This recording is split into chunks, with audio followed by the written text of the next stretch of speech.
Me da mucho gusto comenzar a compartir en este momento una conferencia titulada Viviendo por Fe. Les pido a todos ustedes que traen su Biblia en el libro de los Hebreos capítulo 11, versículo 1 y 2 y el versículo 6 también. Dice así, Hebreos 11:1, es pues la fe, la certeza de lo que se espera, la convicción de lo que no se ve. En el versículo 3 dice, por la fe entendemos. O sea, la fe hasta nos da entendimiento. Pongamos atención. Por la fe entendemos que el universo fue constituido por la palabra de Dios, de modo que lo que se ve fue hecho de lo que no se veía. Y en el versículo 6 dice la Biblia, pero sin fe es imposible agradar a Dios, porque es necesario que el que se acerca a Dios crea que le hay, y en segundo lugar, que es galardonador o recompensador de los que le buscan.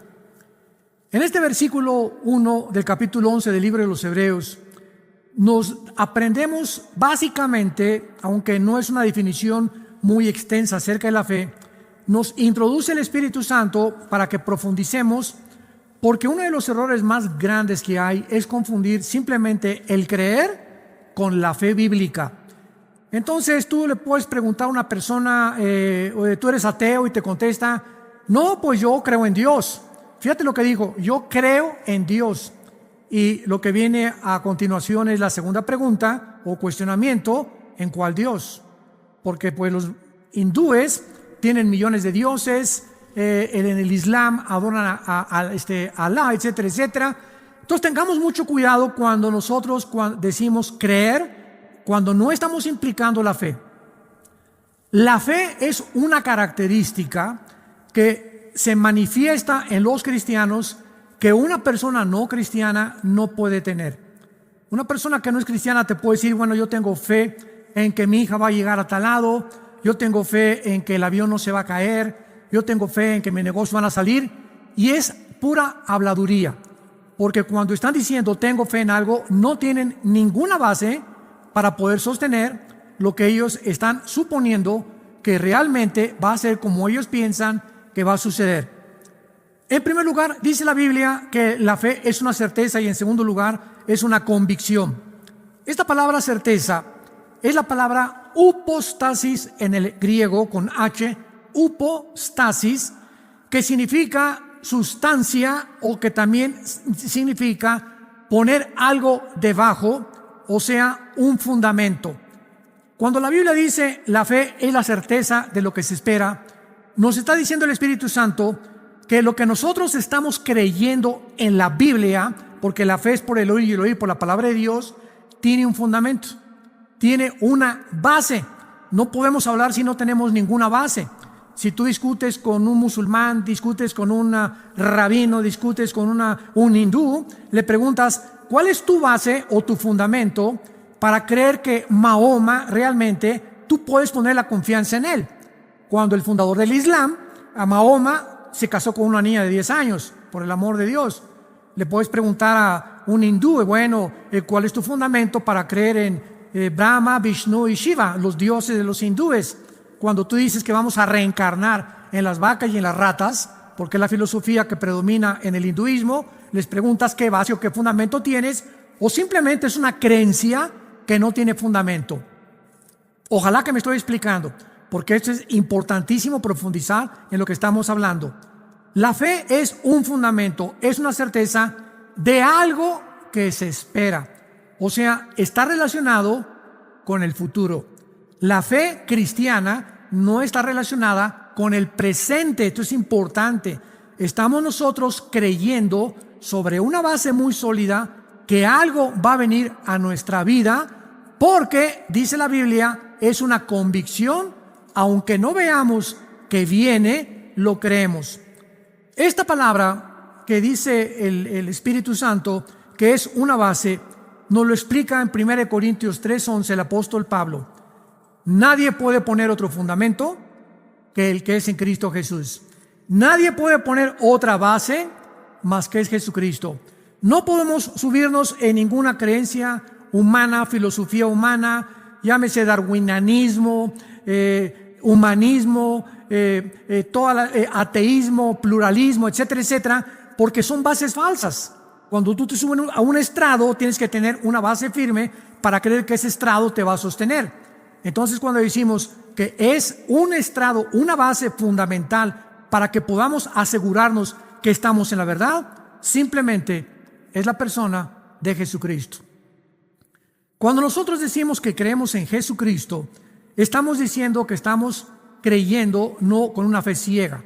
Estamos creyendo en un objeto, en una persona que existió históricamente, que cambió la historia del mundo antes de Cristo y después de Cristo. Imaginémonos, es tan impactante la entrada de Cristo al escenario mundial que su nacimiento divide la historia.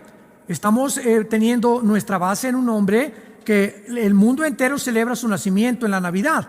Y aunque sabemos que no nació el 24 de diciembre, pues el mundo aprovecha para poder celebrarlo.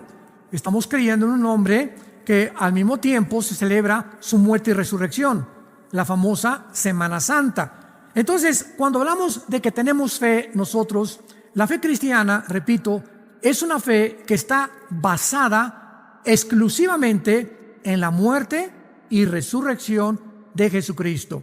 No estamos basados en dogmas o en cosas simplemente de tradiciones o en liturgias religiosas o en personajes que no tienen ningún significado y que no hicieron un impacto realmente para cambiar el mundo, sino que estamos poniendo la fe en alguien que verdaderamente revolucionó la historia. El Imperio Romano fue cambiado por la entrada del cristianismo y en una persona que continúa revolucionando nuestras vidas. Muy bien. Hace algunos años, cuando un familiar mío, mi hermano Alejandro, me comenzó a hablar acerca del cristianismo, yo estaba ya muy cansado de las religiones. Fuimos criados en un hogar muy, muy católico. A los 13, 14 años de edad quería ser cura. Quería abrazar el celibato sacerdotal y vivíamos en el puerto de Acapulco. Estuve en una especie de seminario salesiano, porque en ese tiempo llegaron los lasallistas a Acapulco con la primaria. Mi hermano y yo estudiamos primaria, secundaria y parte de la preparatoria en los colegios de La Salle. Por cierto, académicamente muy buena enseñanza. Y me convencieron que yo tenía que ser sacerdote. Y recuerdo, ¿verdad?, cuando ya una noche ahí en el seminario llegó un obispo para decirnos que nos quería comunicar una verdad muy importante que teníamos que considerar. Y yo le agradezco a este señor en aquel tiempo que nos haya hablado con esa honestidad. ¿Y cuál era la razón por la cual nos citó para comunicarnos en esa cena en el seminario? Para decirnos que todos nosotros teníamos que prepararnos a nunca casarnos. Que si abrazábamos el sacerdocio, teníamos que hacer un voto de celibato sacerdotal. En otras palabras, ¿quieren ustedes, nos dijo, jovencitos, ser curas? ¿Están convencidos de que no se van a casar? Y yo me quedé así medio tambaleando, ¿no? Me acuerdo que nos fuimos a acostar y comenzamos platicando unos a otros, ¿no? Y al otro día en la mañana, nos levantaban a las 5:30, no a orar, a rezar, ¿verdad? Ya saben, Padre Nuestro, Aves Marías, etcétera, etcétera, lo que la iglesia romana enseña. Pasó una muchacha, porque nuestro cuarto daba a la calle, y pasó una muchacha en una bicicleta, una güerita, y recuerdo que pues me llamó mucho la atención, y ese día no dejé de pensar en esa güerita en la bicicleta.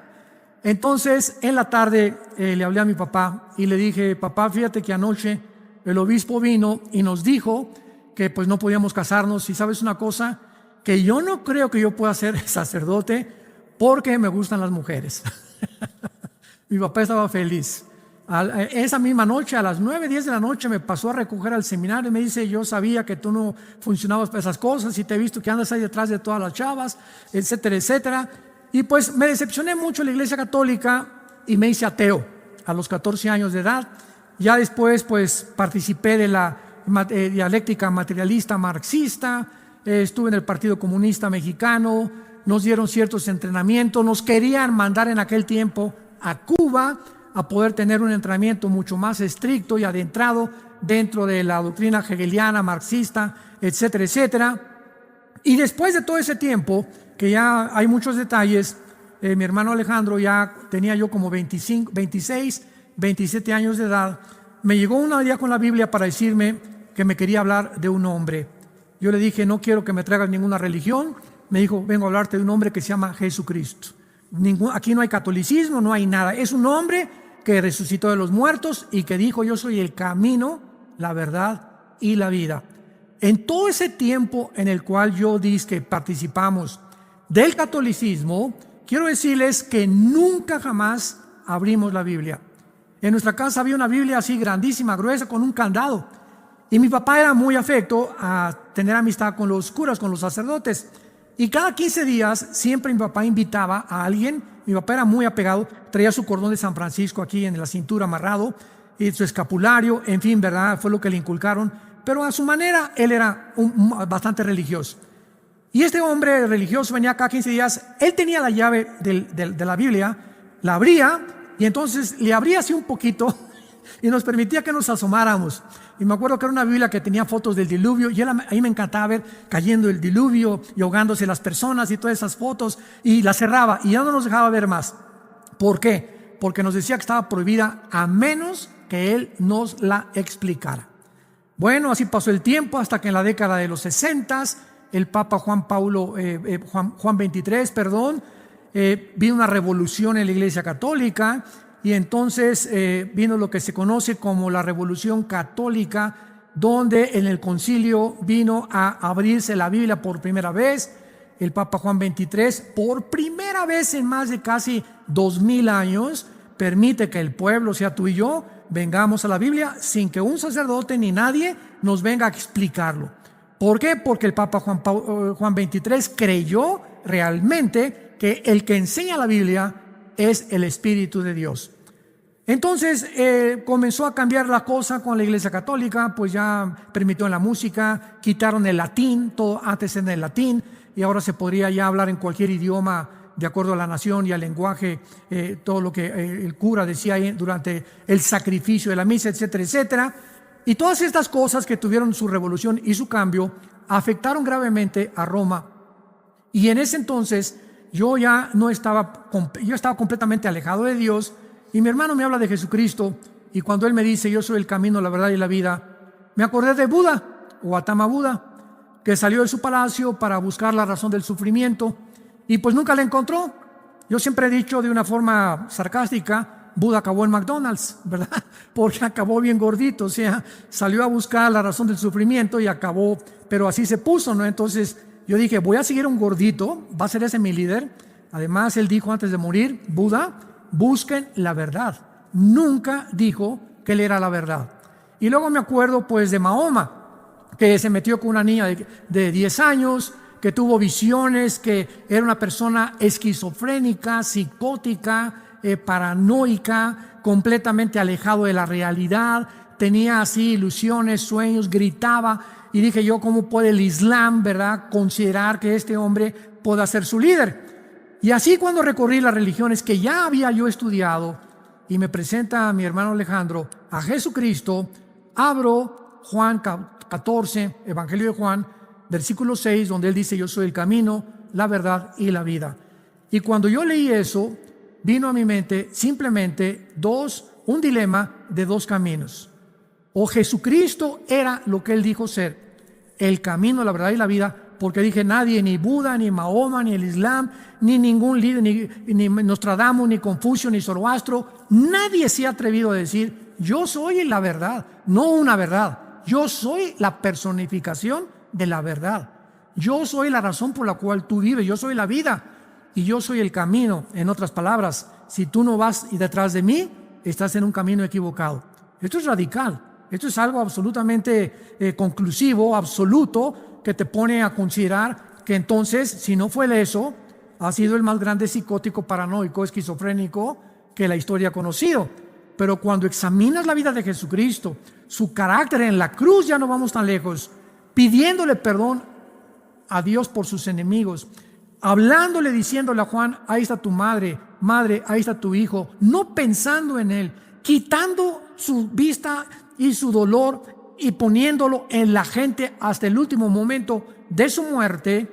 Una persona que tenga problemas mentales no puede ni psicológica ni psiquiátricamente manifestar esa conducta que es del todo admirable, inexplicable, porque tenía que haber sido realmente el Dios hombre, como la Biblia lo afirma. Bueno, pues esta es la fe que dice Efesios 2, 8 y 9. La fe es por el oír, y el oír por la palabra de Dios. Romanos 10, 17, Efesios 2, 8, 9. Somos salvos por medio de la fe. Y no es de nosotros, o sea, esta fe no es de nosotros. Esta fe es algo que Dios nos da. ¿Por qué? Para que no sea por las obras. Y esta es la diferencia entre el cristianismo y todas las demás religiones. Por favor, todos ustedes que nos están escuchando en este momento, considera lo siguiente: nómbrame la religión que tú me quieras mencionar. Todas las más de 150, 200 religiones que hay, la que tú me quieras mencionar, y ponemos al cristianismo de este lado, y nos daremos cuenta que la más grande diferencia del cristianismo de las demás religiones es que todas las religiones tienen dos factores comunes denominadores. Todas las religiones enseñan, número uno, que la salvación es por portarte bien, que tenemos que hacer buenas obras, y número dos, algún tipo de sacrificio. Y por eso vemos a los aztecas sacándole el corazón a las víctimas, aquí en México y en muchos lados del mundo, en países africanos, golpeándose con pencas de plátano y de maíz, la espalda sangrando, yéndose de rodillas a los templos, a los edificios que les llaman ellos templos, etcétera, etcétera, para decirle: Señor, me estás viendo, mira cuánta sangre tengo en mis rodillitas, mira cuánta sangre me puse crucificándole, acéptame, Señor, queriendo acercarnos a Dios, que Él nos acepte por lo que estamos haciendo. Y el cristianismo, a diferencia de todas las demás religiones, nos da un mensaje excelso, subliminal, maravilloso, majestuoso: no hagas nada. Y nos podríamos preguntar: ¿cómo que no hagas nada? No, porque Dios sabe que por naturaleza queremos hacer algo para ganarnos el cielo. Y Dios nos dice: yo hice todo en la cruz. Yo hice todo lo que tú no podías hacer en la cruz. Y lo único que te pido es que tengas fe en lo que yo hice en la cruz, y la salvación te la regalo gratuitamente, porque por gracia somos salvos. Esto no es de nosotros, es un don de Dios, no por obras, para que nadie se gloríe.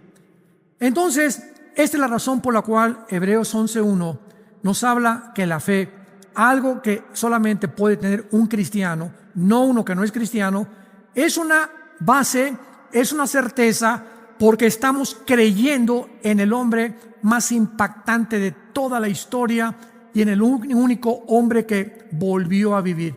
Si Cristo no hubiera resucitado, nuestra fe, dice 1 Corintios el apóstol Pablo, 22 en adelante, sería en vano. Así que nuestra fe no es ciega. No estamos creyendo solamente al azar o en algo que inexistente. Estamos creyendo en algo maravilloso.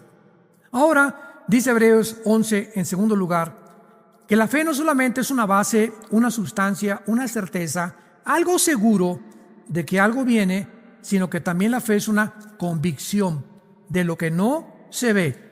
Esta palabra elegchos, con E de Enrique, eleg, con G de Gárgara, elegchos, que se tradujo convicción, significa estar convencido completamente de algo, estar convencido de que algo va a suceder. O sea, la fe nos permite ver y creer el mundo invisible mediante la Biblia. Entonces, vuelvo a repetir, la fe es algo relacionado con el futuro, algo que se espera que viene a tu vida, y algo que no ves. Apúntalo, la fe está relacionada con el futuro y con lo invisible. La fe está relacionada con el futuro y con lo invisible. Si tú lo ves, ya no es fe, porque la fe tiene que ser forzosamente creer en algo que viene y que no ves. Ahora, esto choca completamente, pues porque oímos que dice la gente: yo no puedo creer lo que no veo. Esto se llama empirismo en la filosofía, empirismo o la filosofía empírica, y es de la filosofía de los ateos. Un ateo te dice: yo no creo lo que yo no veo, lo que yo no oigo, lo que no huelo, lo que no siento y lo que no palpo con mis 5 sentidos. Y la fe es lo contrario a eso. Ahora, ¿cómo podemos nosotros llegar a creer en algo que no vemos y tener la seguridad de que esto va a venir a nuestra vida? Precisamente porque cuando el Espíritu Santo entra dentro de nosotros, yo recuerdo cuando me preguntaban mis amigos, mis amigochos de aquel tiempo, ateos, comunistas, oye, hemos oído que tú ya no estás con nosotros, ¿cómo es posible? Cuéntanos de que ya te volviste religioso. Recuerdo que simplemente yo les comentaba y les decía, ¿sabes una cosa? No tengo nada que explicarte, no entiendo muchas cosas de la Biblia, solamente les digo que Jesucristo vive. Era de lo único que yo estaba seguro, de que realmente Él había entrado a mi vida, que era un personaje real, que aunque yo no lo viera, lo podía yo experimentar. Y esto no se puede con palabras convencer a nadie, porque es algo que tú tienes que experimentar. Es como la historia en México de un general que llegó ahí en Tabasco, me acuerdo, a la ciudad de Villahermosa, Tabasco, a principios del siglo pasado, y llegó en su caballo este gobernador ahí en Tabasco y era ateo. Y llegó a una iglesia cristiana evangélica y les dijo como a 15 o 20 cristianos, cualquiera de ustedes, tontos, ignorantes cristianos, demuéstrenme que existe Dios, y si existe Dios, que me mate ahorita, y si no me mata, les demuestro que Dios no existe. Yo reto ahorita a Dios, que me demuestre que Dios existe. Entonces una viejita salió de la iglesia con una naranja y la partió a la mitad. Y entonces le dijo al gobernador en su caballo, ¿ve usted esta naranja? Y el gobernador dijo, bueno, claro que la estoy viendo, no estoy ciego. Entonces la viejita agarró la naranja y la exprimió en su boca y le dijo al general, ¿me puede usted decir si es dulce o es amarga? Y el general le contestó, vieja tonta, ¿cómo puedo decirle si no la pruebo? Y la viejita le contestó, viejo tonto más usted, porque así es Dios, lo tiene usted que probar. Entonces, hasta que nosotros no lo experimentamos de una forma individual, pues no podemos, ¿verdad? No puede decir Dios existe, etcétera, etcétera. Lo tienes que experimentar. Tu vida tiene que llegar al momento en el que tú tienes que sentir la necesidad intrínseca de que tú necesitas a Dios en tu vida. Veamos ahora a continuación algunos ejemplos de la fe en el Antiguo y en el Nuevo Testamento para que podamos comprender todavía, masticar, profundizar más en el significado de la Biblia, en lo que dice de la fe, sobre todo en las palabras originales hebreas y en el Nuevo Testamento, en las palabras griegas con las cuales se escribió el Nuevo Testamento. Salmo 27:13. Salmo 27:13. Es el rey David el que está escribiendo esto. Escucha muy bien. Hubiera yo desmayado si no creyera. Hubiera yo desmayado si no creyera que veré la bondad de Jehová en la tierra de los vivientes. O sea, ¿qué hace que perdamos nosotros el ánimo en la vida cristiana? ¿Qué hace que muchas veces querramos desmayar? ¿Qué es lo que nos impide que aventemos la toalla, como decimos vulgarmente? Creer. Y esta palabra que se usa aquí, creer, es la palabra que significa, es una verdad donde estamos seguros porque lo que Dios dice se tiene que cumplir. Si tú no crees, te vas a desmayar. Si tú no crees lo que Dios dice en la palabra de Dios, te entró por acá y te salió por allá. Entonces tu vida va a ser una vida cristiana, ¿verdad? Raquítica, siempre dudando, siempre no creyendo. ¿Por qué? Porque el desmayo y el desánimo vienen cuando nosotros dejamos de creer. Lo que nos sostiene para no desmayar es creer. ¿Creer qué cosa? Lo que dice la palabra de Dios. Otro ejemplo, en Hebreos 11, vayamos ahora al Nuevo Testamento, capítulo 11, versículo 27, y encontramos aquí uno de los ejemplos más grandes de Moisés. Versículo 23 al 27. Por la fe Moisés, cuando nació, fue escondido. Era un niño hermoso. Los papás no tuvieron miedo del decreto del rey. Y entonces él, cuando creció, Moisés rehusó llamarse hijo de la hija de Faraón. Consideremos lo siguiente.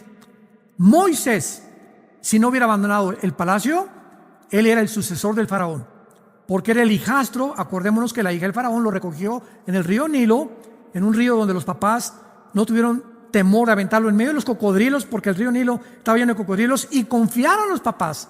Este niño es tuyo, Señor, te lo entregamos, Y así los padres no tenemos que tener miedo de entregar a nuestros hijos en el mundo que está lleno de cocodrilos y de culebras, mazacuatas, cascabeles y lobos rapaces, pero nuestra descendencia es bendita y ellos van a servir a Dios. Todos los papás de Moisés nos dan un ejemplo tremendo. Y dicen, versículo 26 y 27, Moisés escoge irse con los judíos o irse con el pueblo de Dios que gozar de los deleites temporales del pecado. Y eso es algo que tú y yo algún día tenemos que considerar. El pecado y todo lo que tú disfrutes es temporal. El otro día me invitaron a compartir un mensaje sobre la pornografía. Y yo recuerdo que hace algunos años que compartí este mensaje, lo he compartido algunas veces, de un hombre llamado en Estados Unidos Ted Bundy, con T de tío, Ted Bundy, con B y Y al final, Bundy. Este muchacho de menos de 35 años de edad violó y mató a más de 19 muchachas norteamericanas. Más de 19 muchachas norteamericanas. Y cuando lo capturaron, el FBI creyeron que era un monstruo, así un Frankenstein. Era una persona bien parecida. Era un abogado, tenía su carro, tú lo veías simpatiquísimo, y lo que tú me quieras mencionar de una persona, un tipo apuesto, vaya, bien parecido. Lo metieron a la cárcel, lo sentenciaron a pena de muerte. En Florida, la pena de muerte es la cámara de gases. El día antes de que lo ejecutaran, 1972-73 más o menos, en Florida, el doctor James Dobson, que es un psicólogo cristiano, lo fue a entrevistar. Y entonces le preguntó el día anterior de que lo metían a la cámara de gases: oye Ted, ¿qué fue lo que inició tu vida? Porque tú eres una persona puesta, o sea, tú no tienes necesidad de matarlas y asesinarlas para tenerlas después, porque también lo acusaron de necrofilia. La necrofilia es tener acto sexual con los muertos, imaginémonos, o sea, las mataba para ya muertas violarlas sexualmente, que es una depravación ya de lo más grande que pueda haber. Y Ted Bundy contestó: todo comenzó con la pornografía. Cuando a los 11, 12 años de edad, unos amigos le llevaron revistas, etcétera, etcétera, y se volvió una obsesión. Entonces tuve una novia y salía con ella, etcétera, etcétera. Me dejó y la próxima dije: me voy a vengar, la maté, y comenzó a despertarse un odio contra las mujeres impresionante en mi vida. Pero lo que despertó, el gatillo que propició la vida degenerada de este hombre, fue la pornografía. Y cuando nos damos cuenta que así es el pecado, es temporal, todo nos echa a perder. El pecado es la razón por la cual Cristo murió en la cruz. Y cuando escogemos el pecado, estamos escogiendo la tristeza, estamos escogiendo la depresión, estamos escogiendo la lejanía, el vacío, porque nunca jamás el pecado nos podrá hacer feliz. Lo único que nos hace la felicidad es la santidad. ¿Quieres ser feliz? ¿Quieres tener paz? ¿Quieres realmente ver las cosas desde el punto de vista de Dios, aunque no las veas físicamente? Confía en Dios, sigue en Dios, cree en las promesas de Dios y vas a tener una paz que sobrepasa todo entendimiento. Y el punto final es que dice el versículo 27 de Hebreos 11 que Moisés dejó a Egipto. Y miren lo que dice: no temiendo la ira del rey, porque se sostuvo como viendo al invisible. ¿Qué fue lo que le dio esa confianza a Moisés? ¿Qué es la confianza que nos da cuando salimos a la calle a nosotros? ¿Qué es lo que nos da confianza cuando estamos en medio del peligro? Que a donde quiera que vayamos va Jesús con nosotros. Que aunque no lo veamos, aquí está dentro de mí. Y donde quiera que yo esté, en el parque, en la tienda, en el mercado, en el desayuno, cuando viajo en mi coche, en el avión, va Jesús dentro de mí. Por lo cual no temeré. ¿Por qué? Porque mayor es el que está dentro de mí que el que está en el mundo. Entonces, esto es lo que significa en Hebreos 11:27. Nada nos puede quitar el temor de Dios. Veamos otro ejemplo. En el libro de Génesis, en el Antiguo Testamento, capítulo 15, y vayamos ahora a algunas palabras muy reveladoras en el lenguaje hebreo. Dice Génesis 15, versículos 5 y 6. Y lo llevó fuera, o sea, Dios está hablando de Abraham, y le dijo: mira los cielos, cuenta las estrellas si las puedes contar. Y le dijo: así será tu descendencia. Versículo 6. Y creyó a Jehová, y le fue contado por justicia. Escucha, esta es la primera vez en la Biblia que se menciona la palabra creer. Creyó a Jehová y le fue contado por justicia. O sea, desde Abraham hasta nuestros días, todos los que hemos estado cerca de Dios ha sido por la fe. Pero lo que quiero hablar es de la palabra que se usó aquí en el hebreo, creer. Apúntalo, es la palabra amán, con A de Armando, A-M-A-N de Nancy, amán, que significa apoyarse en algo. Cuando yo voy caminando y estoy cansado y te recargas en un árbol, estoy amán en el árbol. Me estoy descansando porque si no, siento que me caigo al suelo. Cuando estás cansado, deprimido, llega un amigo y te echa el brazo acá y te agarras con él y sientes que te desmayas, pero te estás apoyando en él. Este es el significado de la palabra amán. Es la palabra más común porque existen dos pilares en los cuales podamos sostenernos. Dios, que es digno de toda nuestra confianza, y la palabra de Dios, que también es digna de toda nuestra confianza. Dice Salomón en Proverbios 8, 8 y 9, justas son todas las razones de mi boca, no hay nada torcido ni perverso en ellas. Todas ellas son justas al que ha encontrado la sabiduría y razonables a los que me conocen. Entonces, podemos recargarnos completamente en la palabra de Dios. Podemos descansar completamente en Dios. Yo hay veces que llego a la casa de ustedes a las 9, 10 de la noche. Por cierto, yo a las 10 ya estoy, ya ni me hablen porque ya estoy, pero en estado inconsciente, me acuesto muy temprano, me levanto muy temprano, pero llego a mi casa, a la casa de ustedes, cansado, los problemas, etcétera, etcétera. Y recuerdo una vez que Marta, mi esposa, me dijo, ¿sabes una cosa? No te olvides de poner tus ojos en Jesús. Las iglesias no son tuyas, los pastores no son tuyos, los problemas no son tuyos. Tú quieres a veces controlar todo y tener aquí los hilos y poder manejar la situación. Recordemos, me dijo mi esposita linda, que la situación le corresponde a Dios y Él está al control de todo. ¿Cómo descansa uno en eso, verdad? En el que, Señor, ¿por qué me tengo que preocupar en las cosas que no puedo yo cambiar?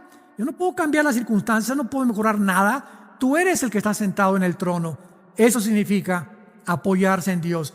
Y eso solamente nos lo hace la fe. Otra palabra, en el Salmo 37, que se usa para la fe. Versículo del 5 en adelante. Este es uno de los salmos preferidos míos, el Salmo 37. Y veamos la palabra que se usa aquí para la fe. Salmo 37, del 5 al 9. Encomienda a Jehová tu camino y confía en Él. Es la palabra que vamos a analizar ahorita. Confía en Él. Exhibirá tu justicia como la luz y tu derecho como el mediodía. Encomienda a Jehová tu camino en la mañana, Señor. Te pido por mis hijos, te pido por esto, te pido por aquello, que no me dé el virus en el metro, que no me dé esto por acá. Yo me pongo en tus manos, Señor. Y la palabra que se usa es confiar. Y es la palabra hebrea batach, con B de burro y CH al final. Se pronuncia bataj, que significa descansar sobre algo donde tú tienes una base o donde tú estás parado. O sea, David, en medio de todos sabemos que de los 20 años más o menos a los 30 años David fue perseguido por Saúl, por sus enemigos, etcétera, etcétera, burlado, calumniado, desechado, ¿verdad? Como Jesús entre los hombres, no sabía dónde esconderse, a veces en las cuevas, etcétera, etcétera. En todas estas situaciones, David se encontraba completamente en paz delante de Dios. Por eso escribió el Salmo 23. Aderezas mesa delante de mí en presencia de mis angustiadores. ¿Qué estaba diciendo David? Mira, a la hora de la comida, yo se lo he dicho a mis hijos también, y cuando estamos comiendo, vamos a olvidarnos de todo, de los problemas, vamos a comer los alimentos en paz. David dice, cuando yo me siento a comer, ahí están los soldados afuera que me quieren matar. Y oí que a las 3 de la tarde me quieren matar. ¿Sabes una cosa, Dios? Yo voy a comer en santa paz. Aderezas, me pones el chivito y la barbacoa y las tortillas de harina y me las voy a comer en paz, en medio de mis angustiadores. Esa es la paz que sobrepasa todo entendimiento. Ahora, cuando Dios ve esa confianza en nosotros, en la que realmente descansamos, en la que realmente le estamos dejando a Él, que Él se encargue de todo lo que nos está rodeando, Dios entra en acción. Porque sin fe, ya lo vimos en Hebreos 11:6, es imposible agradarle. O sea, la única forma en la que Dios puede entrar en acción es a través de la fe. Es la fe lo que mueve a Dios. Es la fe la que lo hace actuar. Es la fe la que nos da la provisión de Dios. Y terminemos aquí en 2 de Corintios capítulo 9 con otra palabra maravillosa que usa el apóstol Pablo cuando está hablando acerca de la provisión. Porque actualmente pues vivimos en un tiempo donde la pregunta es, ¿me podrá Dios sostener? Ya no tengo empleo. Y ahora que acabe la pandemia, ¿podré seguir trabajando? ¿Podrá Dios seguirle dando alimento a mis hijos? ¿Podré seguir pagando la letra de mis carros? Escucha lo que dice Dios en 2 Corintios 9, versículo 8. ¿Cómo me ha bendecido este versículo? Escúchalo con mucho cuidado. Y poderoso es Dios. ¿Cómo es Dios? Poderoso. ¿Sabes qué es eso? Que todo lo puede. Tan sencillo como eso. Poderoso es Dios. ¿Para qué? Para hacer que abunde en ustedes toda gracia, a fin de que siempre tengas en todas las cosas todo lo suficiente para que abundes en buenas obras. Cuando Dios me da, y ahí lo dejo, y ahí lo dejo, y ahí lo dejo, se me van a romper las bolsas. Pero cuando Dios ve que lo que Él me da es para bendecir a los demás, poderoso es Dios para hacer que siempre yo tenga para dar. O sea, no se puede recoger lo que no hemos sembrado. Y es impresionante la cantidad de cristianos avaros, codos.